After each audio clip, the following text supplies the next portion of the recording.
Assalamualaikum warahmatullahi wabarakatuh. Waalaikumsalam warahmatullahi wabarakatuh. Ya Rabbi bil Mustafa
Yang saya hormati para alim, para kiai, para asatidz, para tokoh masyarakat, wabil khusus pengurus majelis taklim mushola Al-Barokah, para jamaah yang hadir secara istiqomah setiap malam Jumat di majelis ini, yang mudah-mudahan semuanya dirahmati Allah Subhanahu wa taala. Pada kesempatan ini saya tidak henti-hentinya, tidak bosan-bosannya untuk selalu mengajak kepada para jamaah, mari kita selalu senantiasa berusaha untuk meningkatkan rasa syukur kita kepada Allah Subhanahu wa taala dengan berbanyak mengucapkan kalimat alhamdulillahi rabbil alamin, yang mana sampai saat ini Allah Subhanahu wa taala masih melimpahkan beberapa rahmat, hidayah, taufik serta inayahnya kepada kita semuanya, sehingga kita semua dapat hadir di tempat ini dalam rangka bersama-sama, yaitu menjalankan satu kewajiban dari Allah Subhanahu wa taala, yaitu thalabul ilmi atau ngaji.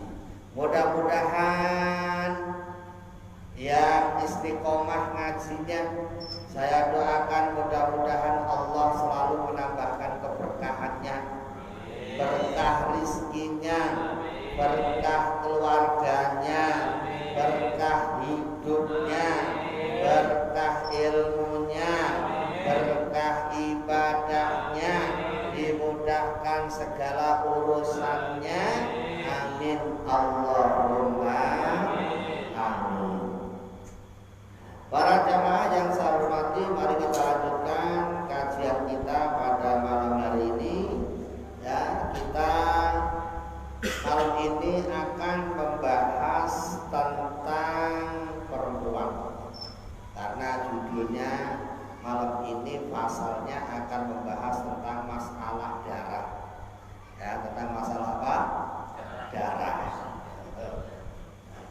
Yang laki-laki jangan pesimis. Apa sih Pak laki-laki diajarin begitu loh? Laki-laki kan yang menguasai perempuan. Kalau laki-laki nggak paham repot. Laki-laki justru harus paham masalah ini. Kalau nggak paham nanti akan dibohongin perempuan. Makanya ini harus paham. Bismillahirrahmanirrahim. Ya. Faslun. Wa yahruju minal farji salah satu dima'in. Pasal ini menjelaskan tentang darah yang keluar dari farjinya perempuan. Ya. Darah yang keluar dari farji ini ada tiga macam. Ada tiga macam darah yang keluar dari farjinya perempuan. Ini laki-laki harus paham. Jangan sampai laki-laki nggak paham masalah ini. Tiga darah itu apa aja? Yang pertama damul haidi. Yang pertama adalah darah haid. Dinamakan darah apa? Darah haid. Wa damul nifasi. Yang kedua namanya darah nifas. Wa damul istihadati. Yang ketiga namanya darah istihadah. Apa aja tadi? Satu darah haid, kedua darah nifas, yang ketiga darah istihadah. Ini harus tahu. Lah bedanya apa? Darah haid dengan darah nifas dengan darah istihadah.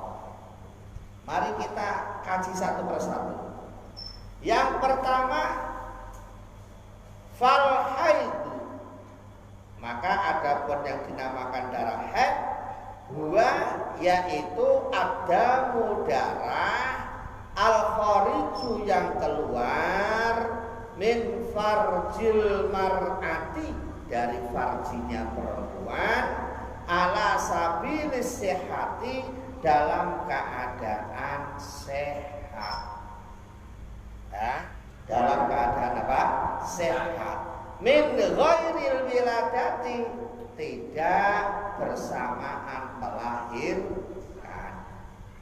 Nih, darah haid yaitu darah yang keluar dari farjinya perempuan dalam keadaan sehat, bukan dalam keadaan penyakitan. Jadi darah haid ini keluarnya itu memang orangnya dalam keadaan sehat dan tidak dalam keadaan tidak sedang apa, tidak dalam keadaan melahirkan. Ini namanya darah haid.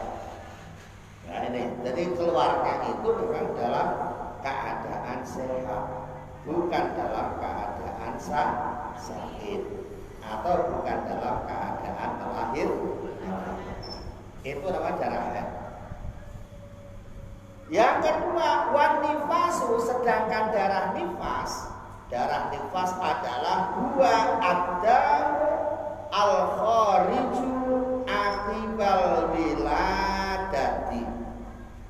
Darah nifas yaitu darah yang keluar beriringan bersamaan dengan melahirkan.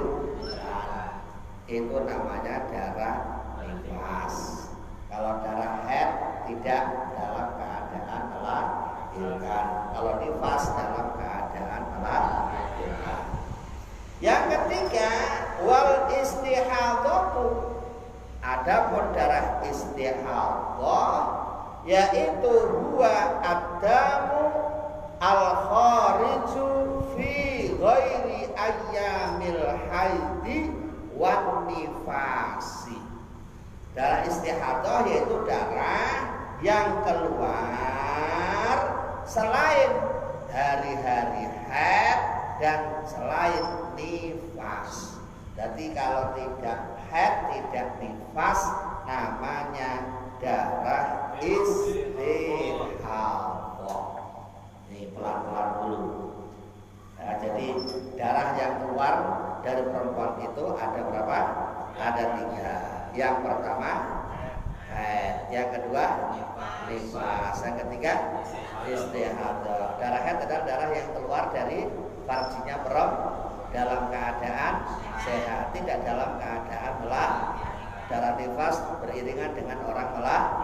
Selain itu namanya istihadah. Nah, ini permulaan dulu, ya, pemula.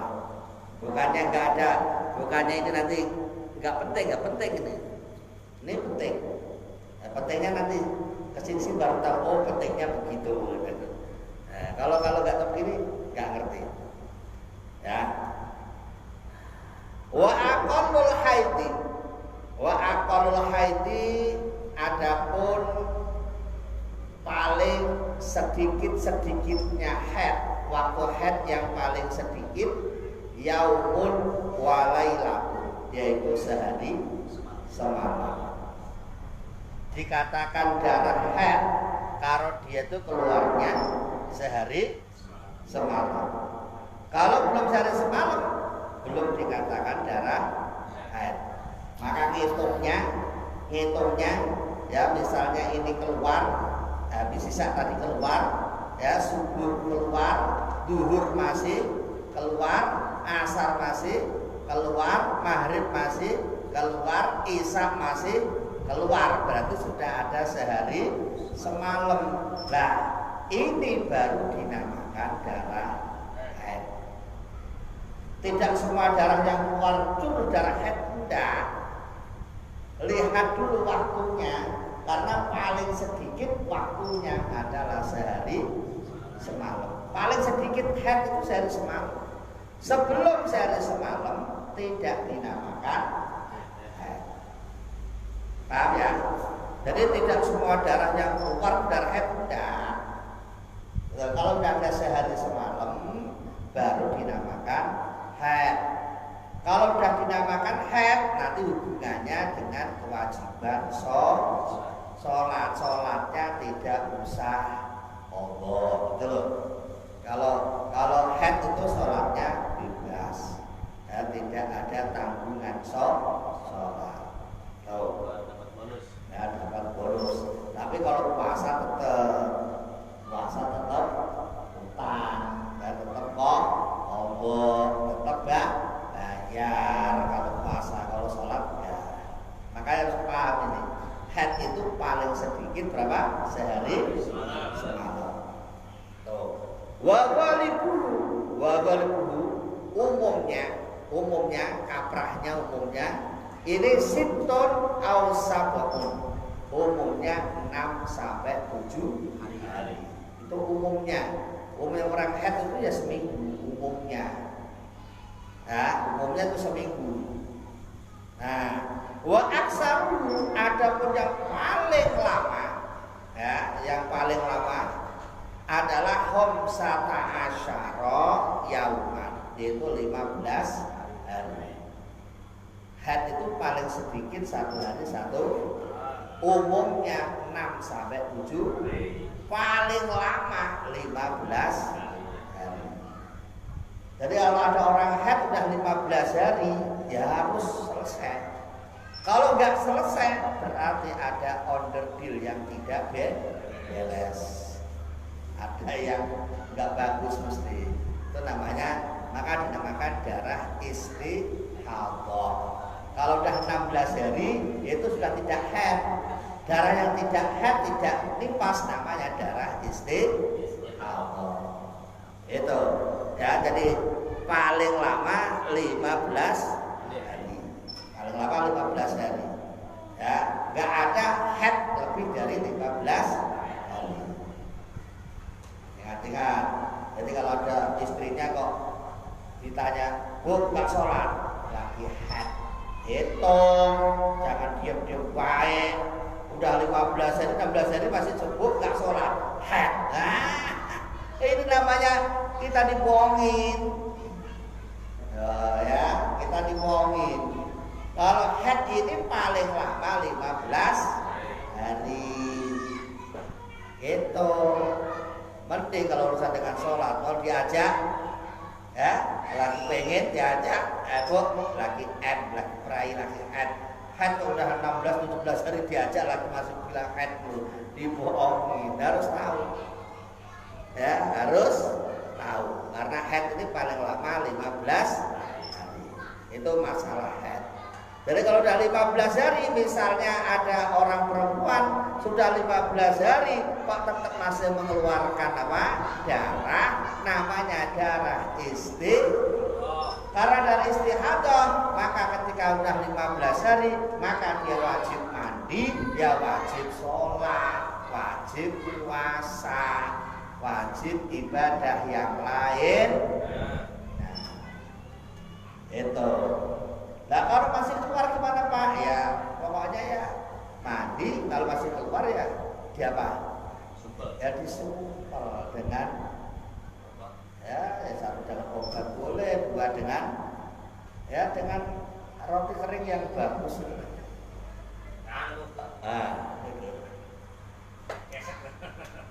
Wa aqallun nifasi. Wa aqallun nifasi, adapun paling cepat-cepatnya nifas. Nifas paling cepat lahdotan seketika. Jadi nifas itu paling cepat lahdotan seketika. Ya, jadi ketika melahirkan cengeng, ceret langsung mampet, ada yang begitu. Langsung mampet itulah ada. Makanya ada kadang-kadang orang itu punya anak baru 3 hari udah biasa, ya udah biasa, udah pasar, udah kemana-mana biasa. Karena apa? Karena memang dia tidak banyak mengeluarkan darah. Kalau tidak banyak mengeluarkan darah, maka dia tidak lemes, posisinya tetap sehat. Ya. Nah, makanya kalau dia itu tidak banyak mengeluarkan darah, maka dia sudah kena kewajiban. Misalnya habis melahirkan cengeng terus pampet, ya langsung mandi, ya langsung sholat, gitu. Wa ghalibuhu wa aqallu nifasi lahdotan wa aksaruhu situna yauman, yang paling lama, nifas yang paling lama ini adalah 60 hari. Ya, yang paling lama 60 hari. Kok sudah 60 hari masih keluar darah, namanya darah apa? Istihadah. Ya wajib mandi kalau sudah 60 hari. Wa ghalibuhu, adapun lumrahnya, umumnya nifas itu arba'una yauman, itu adalah 40 hari. Nifas itu umumnya ya 40 hari. Makanya kalau kita lagi punya anak itu diawasi istrinya. Ya maksudnya tidak harus 40 hari. Kalau misalnya 20 hari udah mampet ya wajib sholat, mandi terus sholat. Tidak harus nunggu 40 hari, tidak harus nunggu 60 hari. Itu loh. Ya, ini kan batasan-batasan waktu ini adalah sesuai dengan kebiasaan. Namanya bahasa fikihnya, nama dalilnya itu, dalil yang dipakai adalah dalil istiqra'. Dalil istiqra' ini dalil yang diambil para imam fikih sesuai dengan survei, sesuai dengan penelitian. Itu pada waktu itu semua diteliti, orang itu umumnya kalau head sekian hari, paling cepat sekian hari, paling lama sekian hari. Ya, nifas paling lama sekian hari, umumnya sekian hari, paling cepat sekian hari. Nah, ini dijadikan dalil, dijadikan dasar, yang mana dasar ini adalah sesuai dengan penelitian.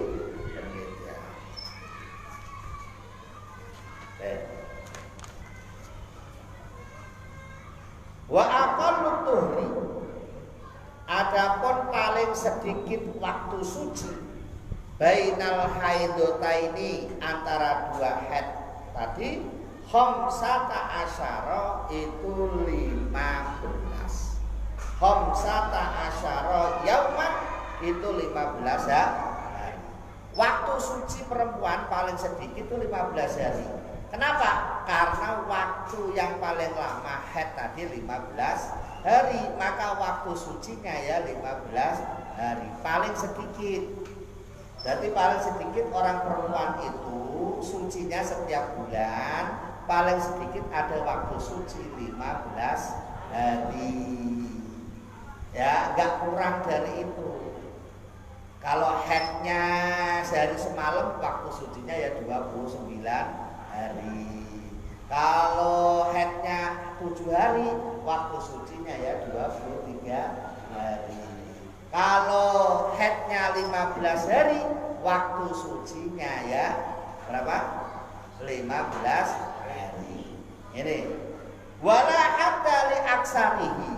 Tidak ada batasan untuk lamanya suci, gak ada batasannya. Karena orang haid ini ada yang rutin bulanan, kadang-kadang ya ada yang tidak rutin. Kadang-kadang setahun sekali baru haid ada, ya 3 bulan sekali ada, 6 bulan sekali ada, 5 tahun sekali ada. Maka untuk batasan banyaknya suci pada perempuan tidak ada batasannya. Tetapi paling sedikit ada batasannya. Minimal orang perempuan itu sucinya setiap bulannya 15 hari. Wa aqallu zamani,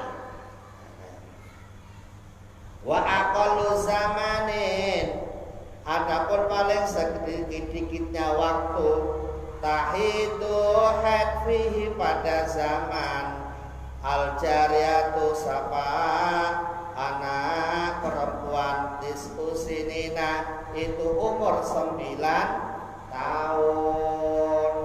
Anak perempuan paling sedikit haidnya itu umur 9 tahun. Jadi apalagi anak sekarang ini anak SD kelas 4 sudah pada mulai, ya kelas 4 sudah pada mulai, kelas 3 sudah ada, ya. Kalau zamannya ibu-ibu itu dulu udah gede-gede, orang haid sekarang kan udah pada, wah sekarang kalau satu kelas 4 sudah ada sekarang, ya. Ini sudah balik. Artinya kalau sudah haid berarti sudah balik, sudah kena kewajiban. Wala hatta li aksarihi, tidak ada batasan untuk banyaknya, untuk waktu sampai akhir, batas akhirnya tidak ada, ya. Karena ya tadi itu belum tentu semuanya itu haidnya per 9 tahun, kadang-kadang bisa 15 tahun, bisa 20 tahun baru haid, gitu, ya. Tidak ada batasan. Tapi paling sedikit menurut waktu biasanya umur 9 tahun. Dan batas 9 tahun itulah mereka dikatakan sudah balik karena sudah mengeluarkan darah haid. Itu masalah haid. Sekarang masalah kandungan. Wa aqallul muddati, adapun paling sedikit-sedikitnya waktu muddatul hamli, waktu kandungan. Kandungan ini paling sedikit sittatu asyhurin, itu ada 6 bulan. Kandungan ini paling sedikit 6 bulan. Nih, ini juga penting perlu diketahui ini. Kenapa ini saya sampaikan? Supaya nanti kita ini hati-hati, ya, hati-hati. Jadi dari jarak menikah, ya, ini paling cepat dia 6 bulan baru punya anak. Ini baru menikah 3 bulan keluar bayi. Bayinya mesti bayi yang ya bayi kreditan. Kalau bayi kredit kan repot. Ya, jadi baru jadi nganten, tiba-tiba bulan punya anak. Nah, ini cara ini nggak masuk, gitu loh. Karena kandungan paling sedikit minimal 6 bulan hitungnya. Kalau udah 6 bulan, ibu nggak boleh curiga. Bisa juga karena 4 bulan itu sudah berbentuk apa? Manusia. Ya. Nih, bayi kandung itu paling sedikit 6 bulan. Jadi kalau ada tetangga, ada saudara, ya, ada keluarga yang baru nikah kurang dari 6 bulan kok punya anak, itu mesti anaknya bisa dikatakan anak kredit. Ya. Nah, ini repot, harus tahu itu. Banyak Pak yang masa nggak ada di sini, nggak ada. Itu nggak ada.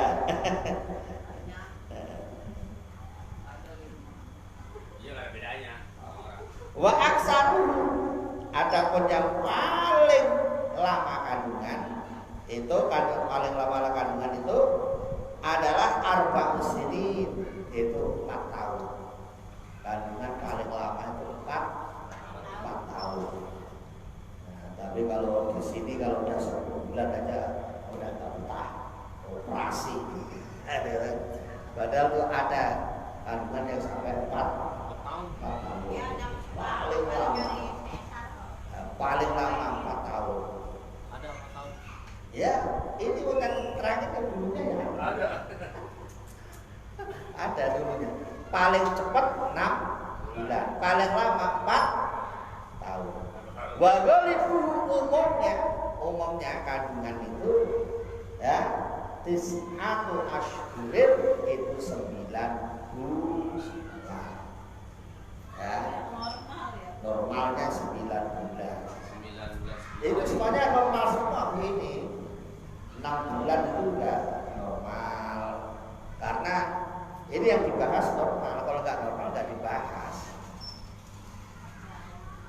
Ya. Nah, yang enggak normal tadi itu baru nikah 3 bulan udah punya bayi. Nah, itu enggak normal. Itu nggak normal namanya.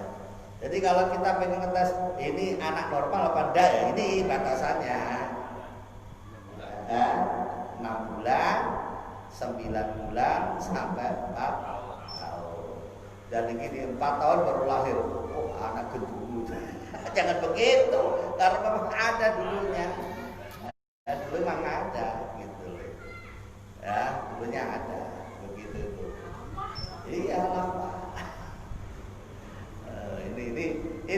Ini supaya kita ngerti. Kalau nggak ngerti begini nanti repot, ya kan? Nah, sebagai orang tua misalnya kita punya menantu begitu, lah belum ini udah lahir, udah hitung tanggung jawab orang tua. Jangan sampai kita kebobolan. Ini, ya. Nah, itu masalah darah selesai. Sekarang larangan-larangannya. Ya, ini larangan-larangannya supaya dipahami. Wayahrumu dan haram. Haram itu artinya tidak boleh. Wayahrumu dan haram bil haidi. Ya, sebab haid wan nifasi dan nifas. Apa yang diharamkan sama niatu asya'a 8 perkara. Ada 8 perkara yang dilarang, tidak boleh dilakukan bagi orang yang sedang haid dan sedang nifas. Ini mulai berpikir 8 perkara itu apa aja? Yang pertama adalah as-sholatu, yaitu sholat. Jadi kalau lagi haid atau lagi nifas gak usah sholat. Kalau sholat malah gak boleh, malah dilarang. Ya, karena sholat ini harus suci dari hadas kecil maupun hadas besar. Sedangkan orang haid, orang nifas itu lagi menyandang hadas besar, nggak boleh, ya nggak boleh. berpuasa. Puasa juga tidak boleh, baik puasa wajib maupun puasa sunnah. Kok puasa sunnah aja biasa Senin Kemis opah, kalau nggak puasa Senin Kemis nggak enak. Nggak boleh tetap. Ya nggak boleh. Puasa tidak boleh bagi orang yang haid maupun walaupun dia kuat berpuasa. Apa orang puasa kok dilarang-larang? Wong yang kadang-kadang yang nggak dilarang aja malah nggak mau puasa loh dia. Ini tujuan saya mau puasa tak puasa udah boleh tetap kalau lagi haid atau lagi nifas. Yang ketiga wa qiraatul Qur'ani, membaca Al-Qur'an. Ya lagi nifas haid ya udah jangan baca Quran. Karena Quran ini harus dibaca dalam keadaan suci. Tuh. Yang keempat, wa masul mushafi, menyentuh Al-Qur'an. Udah nggak boleh. Ya. Itu Pak, pegang Yasin boleh Pak enggak? Yasin Quran enggak? Hah? Quran berarti tidak boleh. Kan ibu-ibu kan jamaah Yasin kan biasa Pak. Yasin kan enggak Quran. Siapa bilang Yasin enggak Quran? Yasin itu ya Quran. Wa hamluhu, yang kelima adalah membawa Al-Qur'an. Membawa Al-Qur'an. Jadi sholat, puasa, baca Quran, menyentuh Al-Qur'an, membawa Al-Qur'an. 5. Yang keenam, wa dukhulul masjid. Yang keenam, masuk musola Pak. Ya sarwa bae. Pada baik masjid musola itu sama aja. Kalau di dalam kitab nggak ada keterangan wa dukhulul musola, nggak ada. Adanya wa dukhulul masjid, masuk masjid. Masjid musola itu sama.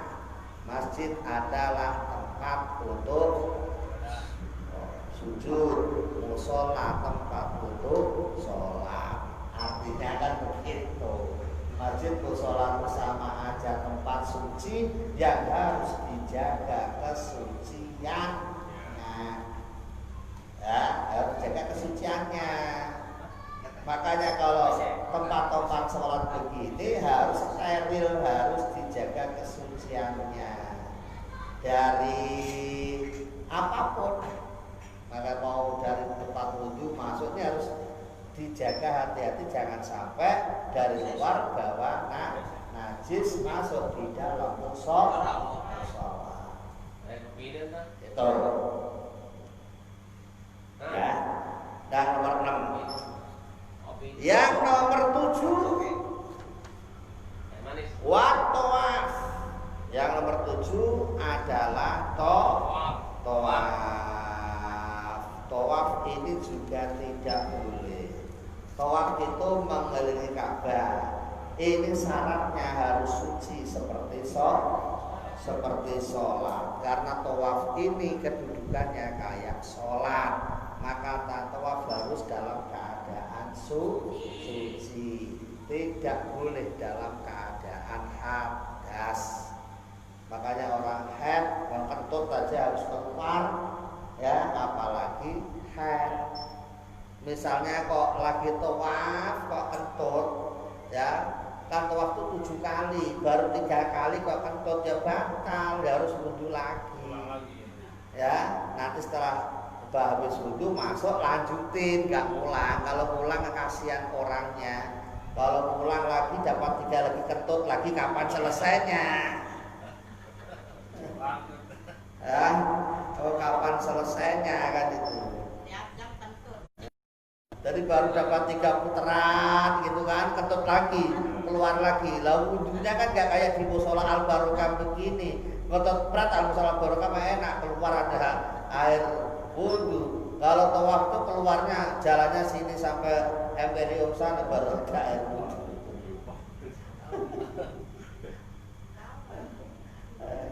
Gitu. Nah ini makanya nih apa namanya semuanya harus tahu ilmunya. Kalau nggak tahu ilmunya ya begitu tadi itu. Nah, kalau tawaf itu misal dapat 3 putaran, kau kentut, ambil air wudhu, balik lagi tawaf lanjutin, bukan ulang.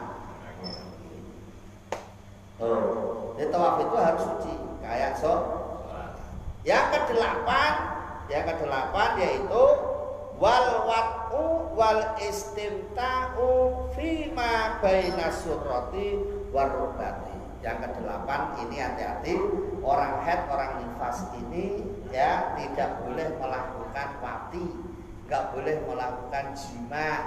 Paham wati apa jima? Tidak boleh melakukan apa? Nggak boleh melakukan istimta. Istimta itu apa? Bermesra-mesraan. Ya, nggak boleh pacaran. Pacaran itu apa?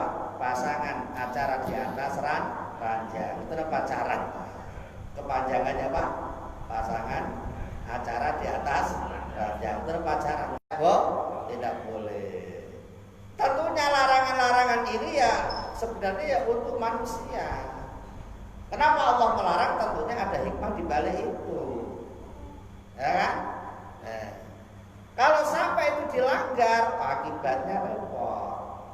Karena darah itu darah kotor, ketika digauli kok malah nanti kemasukan campuran sperma masuk ke dalam. Nah, yang kotoran masuk ke dalam itu lagi jadinya virus, jadinya penyakit. Kalau sampai jadi anaknya biasanya anaknya cacat. Nauzubillah min. Makanya hati-hati. Ini nggak boleh. Kalau nggak boleh udah jangan ditentang-tentang. Kalau Allah udah bilang nggak boleh ya jangan. Gitu loh. Ada yang nanya lagi, Pak, lalu kudu gimana kalau kudu? Tak kebelet gimana itu? Hari itu udah kebelet. Nah, solusinya kata Rasul pada waktu itu sahabat itu ya memang yang ada yang gelodok kayak gitu juga itu sahabat itu ada yang ini pada waktu itu Kanjeng Nabi nerangin begini, sahabat ada yang nanya begitu, ya Rasul kalau udah pengen gimana itu?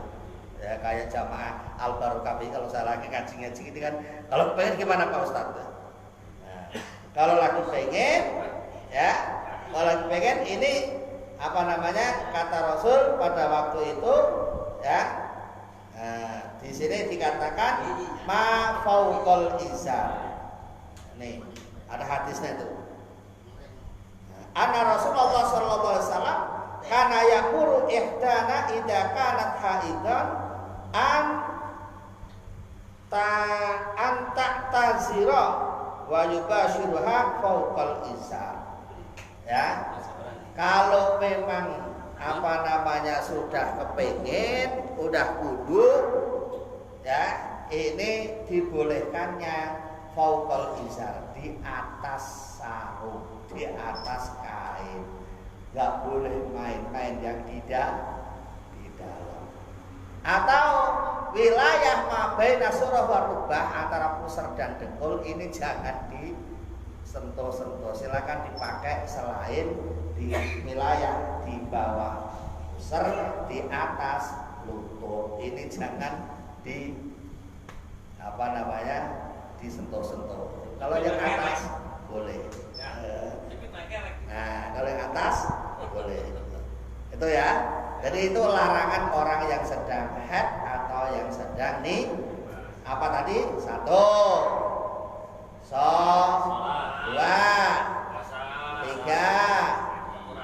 baca Quran 4 baca Quran 5 bawa Quran 6 masuk masjid 7 8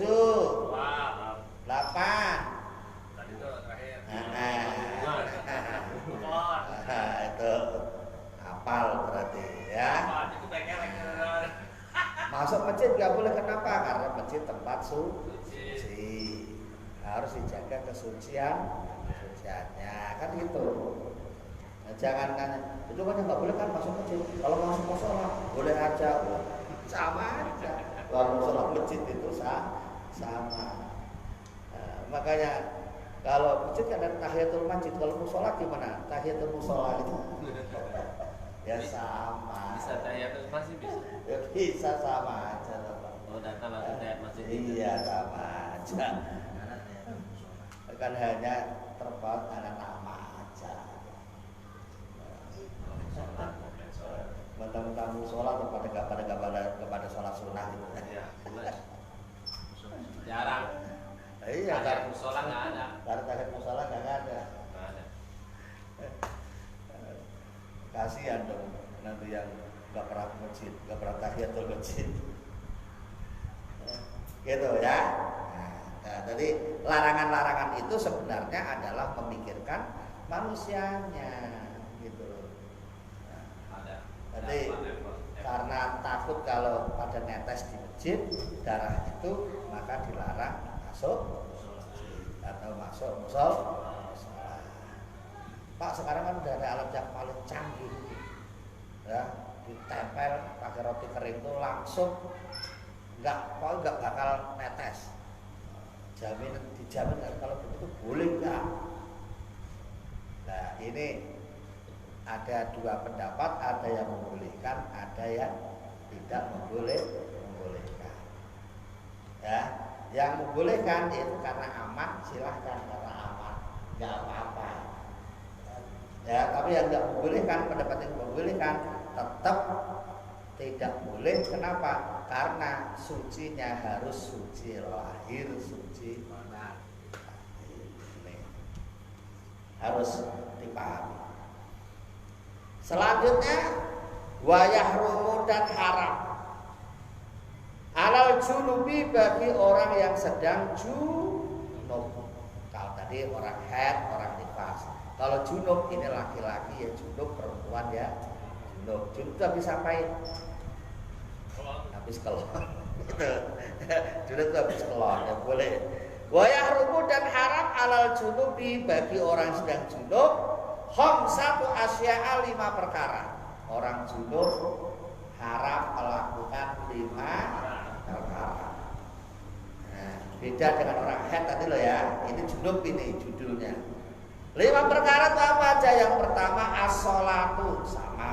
Sholatu itu baik sholat wajib maupun sholat sunnah. Yang kedua wa qiraatul Qur'ani, membaca Al-Qur'an. Orang junub gak usah baca Quran, gak boleh. Yang ketiga wa masul mushafi, yaitu menyentuh Al-Qur'an. Menyentuh juga gak boleh orang junub itu.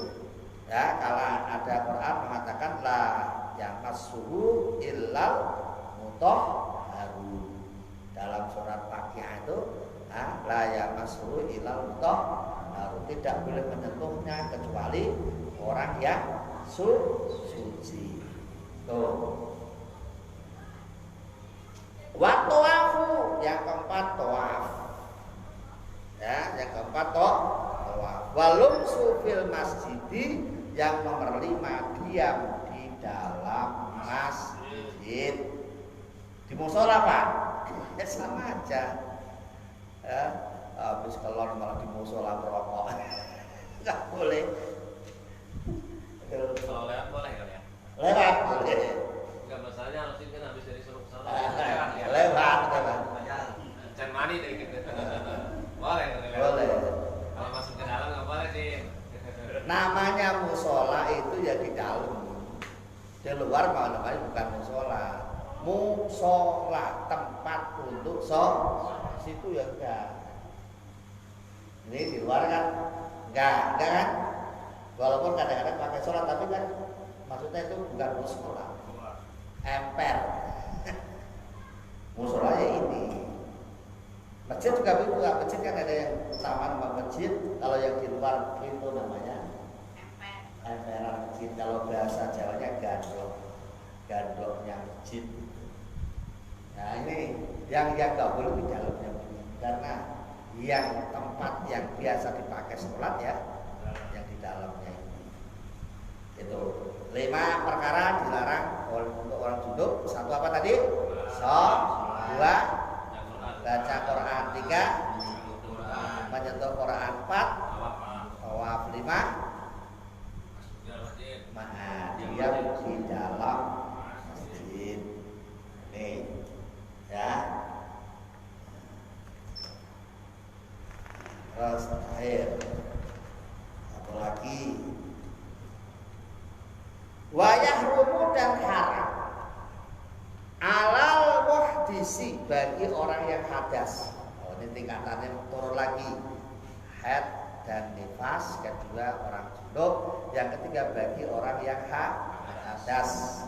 Orang hadas ini ya biasa hadas kecil maupun hadas besar. Kalau hadas kecil disebabkan ketut, kalau hadas besar bisa disebabkan tadi itu kumpul sama istrinya. Salah satu asyaan haram 3 perkara. 3 perkara yang dilarang orang yang sedang hadas.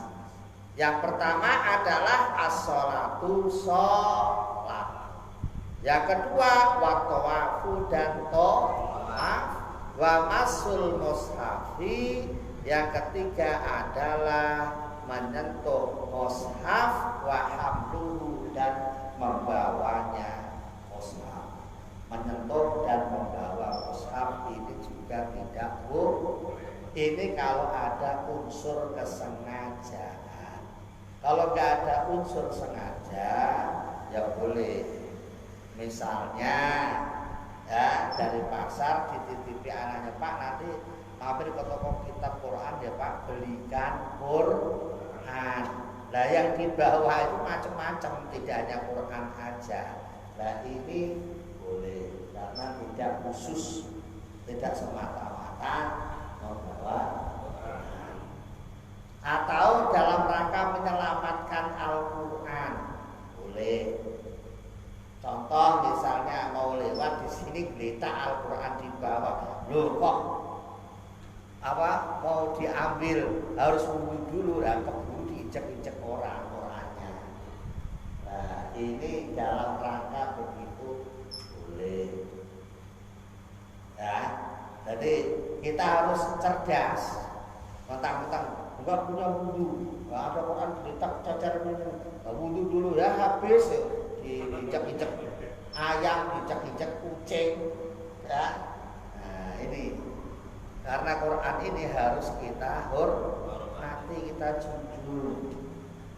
Makanya saya kemarin ingetin berkali-kali, tolong Quran harus dihargai, jangan disepelekan. Kadang-kadang kan main enak aja ya, baca Yasin digeletakin di bawah begini. Kayak saya kalau ada buku sedih Pak, Quran kok nggak ada harganya, ditaruh di bawah. Kalau Yasin gini nih, Quran juga tadi. Iya, sama. Jangan taruh-taruh di bawah begini, geletak begini. Ya, sudah itu. Masa nggak mikir, masa Quran sama pantat sama derajatnya? Bu yang dipegang kan, ya kan? Pegang kan bisa, ya kan? Atau ada kerdus apa taruh di atas kerdus bisa. Yang penting diangkat dikit itu loh, jangan masa ada pantat sama Quran sama. Itu apa Qurannya dipatatin, pantatnya di Quran. Kasihan kadang-kadang saya kalau lihat begitu. Ya, makanya walaupun ada ini, maka dulu tuh ada laikan tuh Quran yang kecil-kecil, pokoknya diangkat lah, jangan disamakan. Kalau samakan dengan pantat, kadang-kadang saya prihatin bila ada orang baca Quran ditaruh di bawah terus baca. Ya malah Quran bisa masuk dalam hatinya. Penghormatannya aja kagak ada. Gitu ya. Nah, mungkin ini supaya dipakai kita punya adab punya sopan punya tata krama terhadap kitab Al-Qur'an. Mudah-mudahan Al-Qur'an ini benar-benar jadi hudal lil muttaqin, petunjuk bagi orang yang bertakwa. Nah, supaya bisa jadi petunjuk ya harus kita pahami. Nah, supaya paham ya kita geluti, kita baca, kita sayangi. Jangan kok malah gak kita hormat. Wallahu a'lam bishawab. Bukankah kita sholat? Kita memasuki bab sholat. Insyaallah mudah-mudahan sehat. Amin. Ada pertanyaan? Silakan kalau ada pertanyaan. Silakan.